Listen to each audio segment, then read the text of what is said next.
आप देख रहे हैं अल्फा डिफेंस हिंदी में आपका स्वागत है। आज के इस वीडियो में हम लोग बात करेंगे रफाल के बारे में और समझने की कोशिश करेंगे कि क्यों यह एयरक्राफ्ट आने वाले 5 से 6 सालों के अंदर एक आउटडेटेड एयरक्राफ्ट हो जाएगा। इस वीडियो को बनाते समय मैंने बहुत केयरफुली टाइटल चूज किया है और इस टाइटल को लेकर भी मैं काफी देर तक सोच रहा था कि क्या ये टाइटल रखना है या फिर कुछ और सटल वे हो सकता है इस चीज को डिस्क्राइब करने का। लेकिन ड्यू डिलिजेंस के बाद में मुझे ऐसा लगा कि ये सही टाइटल है। कारण समझ लीजिए, आज से लगभग 10 साल पहले फेसबुक के ऊपर मेरी एक कॉन्वर्सेशन चल रही थी और वहां पर एक डिफेंस से रिलेटेड पेज था जिसने Su-30 MKI को लेकर एक पोस्ट किया हुआ था। मैंने उस कमेंट सेक्शन में लिखा था कि अगर Su-30 MKI के साथ में RVV-SD मिसाइल सिस्टम इंटीग्रेट नहीं की जाती है तो आने वाले समय में भारत अपना BVR एडवांटेज खो देगा। साथ ही साथ इन एयरक्राफ्ट को नए सॉफ्टवेयर डिफाइंड रेडियोस और रेडार वार्निंग रिसीवर की आवश्यकता है। तो भाई सरप्राइज 2019 में उस पेज के एडमिन ने उस कमेंट का स्क्रीनशॉट लेकर मुझे भेजा था और कहा था कि आज मुझे समझ में आया कि आप क्या कह रहे थे। बेसिकली उनका ये रेस्पॉन्स बालाकोट एयर स्ट्राइक के बाद में हुए एयर स्कर्मिश के बाद आया था। आमतौर पर वर्ल्ड में टेक्नोलॉजी काफी तेजी से बदलती है और कोई भी एयरक्राफ्ट अगर हर 5 से 7 साल के अंदर अपग्रेड नहीं किया जाता है तो एयरक्राफ्ट मीडियोकर हो जाता है। भारतीय वायुसेना के Rafale fighter jet F3R standards के हैं जो फ्रांस के F4 स्टैंडर्ड के काफी क्लोज है।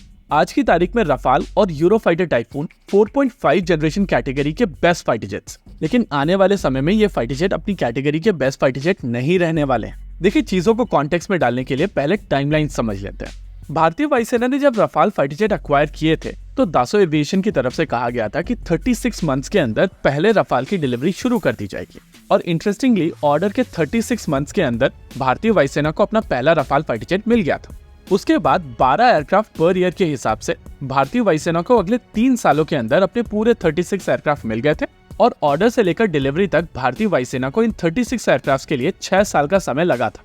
ये इंटरेस्टिंग टाइम था क्योंकि उस समय कोविड चल रहा था, लेकिन कोविड के चलते जो सप्लाई चेन इश्यूज हुए थे वो स्टार्ट नहीं हुए थे। प्रैक्टिकली कहीं भी किसी प्रोडक्शन लाइन में लाइन स्टॉपेज होता है तो इशू लगभग 2 से 2.5 साल पहले का होता है। इस मामले में भारत बहुत फॉर्चुनेट था क्योंकि भारत का ऑर्डर 36 एयरक्राफ्ट का था और जब तक सप्लाई चेन इश्यूज शुरू हुए थे तब तक भारत का ऑर्डर कंप्लीट हो चुका था। हमारे यहाँ भारत में एक अजम्पशन है कि दासो एविएशन के पास में बहुत सारे प्रोडक्शन लाइन्स हैं और वो लोग जितने एयरक्राफ्ट चाहें उतने एयरक्राफ्ट पर ईयर बना सकते हैं, लेकिन इन रियलिटी उनके पास में इस समय 12 एयरक्राफ्ट पर ईयर की फैसिलिटी है और उसको वो 24 एयरक्राफ्ट पर ईयर बनाना चाहते हैं। साल 2023 में दासो एविएशन की तरफ से 13 एयरक्राफ्ट रोल आउट किए गए थे और इस साल अगस्त तक केवल 6 एयरक्राफ्ट रोल आउट किए गए, यानी कि जो प्रोडक्शन रेट है वो 12 एयरक्राफ्ट पर ईयर का है, जिसको अगले साल वो 22 से 24 एयरक्राफ्ट पर ईयर ले जाना चाहते हैं। हम लोगों को ये समझना पड़ेगा कि ये एक टारगेट है और हर एक मेकर इस तरीके के टारगेट रखता है। लेकिन इंटरेस्टिंग चीज ये है कि जिस तरीके से दासो एविएशन अपनी प्रोडक्शन लाइन को लेकर प्रोडक्शन रेट बताता है वो बहुत इंटरेस्टिंग है। वो लोग हमेशा पर मंथ की बात करते हैं क्योंकि टारगेट 22 से 24 एयरक्राफ्ट पर ईयर का है, इस वजह से मंथली नंबर वो 2 से 3 एयरक्राफ्ट का बताते हैं। हमारे यहाँ आम जनता काफी सीधी सादी है और वो लोग अज्यूम करके बैठ जाते हैं कि ये 24 एयरक्राफ्ट से लेकर 36 एयरक्राफ्ट पर ईयर बना सकते हैं। इसके अलावा जिस तरीके के ऑर्डर्स रफाल को लेकर ऑलरेडी हैं, उसके चलते ये असेंबली लाइन जैम पैक्ड है और अगले 5 से 6 सालों तक यहाँ से कोई भी फाइटर जेट हम लोगों को तो नहीं मिल सकता है। लेकिन कॉन्वर्सेशन के लिए अज्यूम करते हैं कि जिस तरीके से 36 एयरक्राफ्ट भारतीय वायुसेना को डिलीवर किए गए थे उसी रेट के हिसाब से एडिशनल 36 एयरक्राफ्ट भारतीय वायुसेना को डिलीवर किए जा सकते हैं और हम लोग supply chain issues, material shortage, हर चीज को दरकिनार कर देते हैं। यानी कि एडिशनल 36 और रफाल भारतीय वायुसेना को अगले 6 साल में मिलेंगे। और आपको याद दिला दूं कि आप साल 2024 में, यानी कि इन एयरक्राफ्ट की डिलीवरी होते होते साल 2030 हो जाएगा। अब साल 2030 में आपके पास में 36 ऐसे एयरक्राफ्ट होने वाले हैं जो गैलियम आर्सेनाइड टेक्नोलॉजी के ऊपर बेस्ड है, जिसका जैमर, रेडार वार्निंग रिसीवर सब कुछ पूरी तरीके से गैलियम आर्सेनाइड के ऊपर बेस्ड है। इंडस्ट्री इस समय गैलियम नाइट्राइड की तरफ जा रही है और गैलियम नाइट्राइड लगभग उसी शेप और उसी साइज में आपको लगभग 1.5 गुना रेंज देगा। इतना ही नहीं, गैलियम नाइट्राइड की ऑपरेटिंग बैंडविड्थ काफी ज्यादा है और थियोरेटिकली आपका गैलियम आर्सेनाइड बेस्ड जैमर इस एयरक्राफ्ट के ऊपर किसी भी तरीके का इलेक्ट्रॉनिक वॉरफेयर नहीं कर पाएगा। तीसरी और सबसे इंपॉर्टेंट चीज है गैलियम नाइट्राइड रेडार्स की सेंसिटिविटी। ये रेडार स्टेल्दी टारगेट्स को भी काफी आसानी से देख पाएंगे और इसी वजह से इस तरीके के रेडार, जैमर्स और रेडार वार्निंग रिसीवर्स के डिप्लॉयमेंट के बाद में पूरा का पूरा वॉरफेयर बदल जाएगा। ऐसी स्थिति में अगर आप $8 बिलियन की लागत में 36 रफाल खरीदते हैं जो गैलियम आर्सेनाइड के ऊपर बेस्ड है तो साल 2030 में आप फिर से फ्रांस के सामने खड़े होंगे इन एयरक्राफ्ट को अपग्रेड करने के लिए। इंटरेस्टिंग चीज ये है कि अभी तक फ्रांस का अपना खुद का गैलियम नाइट्राइड बेस्ड सिस्टम बनकर तैयार नहीं है और उसके ऊपर काम भी साल 2027 के बाद में शुरू हो। वैसे बहुत सारे लोगों की तरफ से कहा जाता है कि आने वाले समय में इन एयरक्राफ्ट के ऊपर गैलियम नाइट्राइड टीआर मॉड्यूल्स के साथ में एक एईसा रेडार लगवा दिया जाएगा।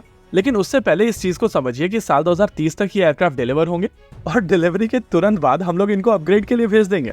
पहले तो उसके लिए आपके पास में खुद का गैन बेस्ड एईसा रेडार होना चाहिए और वो रफाल के लिए ऑप्टिमाइज्ड होना चाहिए। ये चीज और भी ज्यादा कॉम्प्लिकेटेड इस वजह से भी हो जाती है क्योंकि सुखोई 30 की तरह आप रफाल बना नहीं रहे होंगे, यानी कि रफाल को अपग्रेड करने के लिए आप दासो एविएशन के ऊपर डिपेंडेंट होंगे। हालांकि एक एंगल यहाँ पर वो भी प्रेजेंट किया जाएगा कि अगर ये एयरक्राफ्ट देश में बनाया जाता है तो भी भारतीय वायुसेना के पास में यहाँ पर एक अपॉर्चुनिटी बनती है, लेकिन उसके साथ में भी दो कॉम्प्लिकेशंस है। एक, आपको रफाल के लिए डेडिकेटेड R&D शुरू करनी पड़ेगी जिससे ओवरऑल सिस्टम की कॉस्ट और ज्यादा बढ़ेगी, और दो, आपकी टाइमलाइन पूरी तरीके से बदल जाएगी। जी हाँ, अगर इन एयरक्राफ्ट को देश में बनाना है तो आपको दो चीजें समझनी पड़ेगी। एक, इस समय इंटरनेशनली मटेरियल क्रंच चल रहा है और आपको कहीं से भी मटेरियल नहीं मिलेगा। दूसरी चीज, अगर देश में असेंबली लाइन बनाई जाती है तो उसमें भी समय लगेगा और इन दोनों फैक्टर्स के चलते इवेंचुअली फाइटर जेट भारतीय वायुसेना को काफी समय के बाद में मिलेगा। इसके अलावा ये जो कह दिया जाता है कि काफी आसानी से हम लोग बाद में अपग्रेड कर लेंगे, तो आपको समझना पड़ेगा कि जब तक आप एयरक्राफ्ट को खुद नहीं बना रहे हैं तब तक आप उसको अपग्रेड नहीं कर सकते हैं, और जब तक टेक्नोलॉजी ट्रांसफर नहीं होगा तब तक आप उस एयरक्राफ्ट के ऊपर R&D नहीं कर सकते हैं। प्रैक्टिकली आपको अपना खुद का गैन बेस्ड एईसा रेडार बनाने के बाद में दासो एविएशन के पास में उसको ले जाना पड़ेगा और उनको कॉन्ट्रैक्ट देना पड़ेगा इसको अपग्रेड करने का। मिराज 2000 के अपग्रेड के दौरान हम लोग ये चीज देख चुके हैं कि इस तरीके की सिचुएशन में फ्रांस किस तरीके से पैसे बनाता है, और ये अपग्रेड स्ट्रेट फॉरवर्ड अपग्रेड नहीं है। आपको रेडार वार्निंग रिसीवर, जैमर्स और एईसा रेडार तीनों को अपग्रेड करना पड़ेगा, और इन सभी चीजों के चलते पूरे के पूरे एयरक्राफ्ट के ऊपर बहुत सारे चेंजेस करने पड़ेंगे। यानी कि ये अपग्रेड ना ही केवल कॉम्प्लेक्स होगा बल्कि कॉस्टली होगा और टाइम कंज्यूमिंग भी होगा। इतना ही नहीं, इस समय रफाल के सारे कॉम्पिटिटर्स, चाहे वो F-15 हो, साब ग्रिपिन हो, F-18 सुपर हॉर्नेट हो या फिर इवन F-16 हो, ये सारे के सारे एयरक्राफ्ट इस समय नई टेक्नोलॉजीज को एब्जॉर्ब कर रहे हैं, और रफाल के केस में हम लोग वहीं के वहीं हैं। वैसे आने वाले समय में फ्रांस FCAS के ऊपर काम करेगा और कई जगहों पर माना जा रहा है कि उन टेक्नोलॉजीज का प्रयोग करके रफाल को फर्दर अपग्रेड किया जा सकता है जिससे रफाल F-5 बनेगा। हालांकि इनिशियल इंडिकेटर्स के हिसाब से रफाल F-5 साल 2030 में अपनी पहली उड़ान भरेगा और उसके बाद जो अपग्रेड्स होंगे उनकी टेस्टिंग की जाएगी। यानी कि वहां से 2-3 सालों के बाद में फ्रेंच एयरफोर्स को अपने रफाल F-5 मिलेंगे और मोस्ट लाइकली साल 2035 तक ये अपग्रेड स्टेबल हो जाएगा। यानी कि अगर भारतीय वायुसेना चाहे तो लगभग 10 साल वेट करके रफाल F-5 अक्वायर कर सकती है।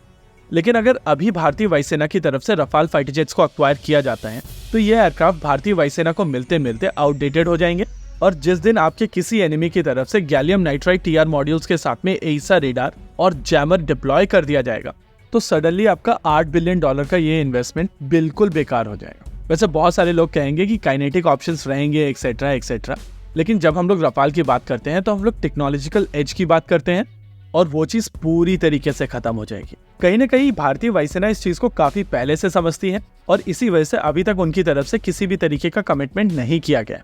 इसी के साथ आज के इस वीडियो में रखते हैं केवल इतना ही। वीडियो को अंत तक देखने के लिए धन्यवाद। देखते रहिए अल्फा डिफेंस। जय हिंद।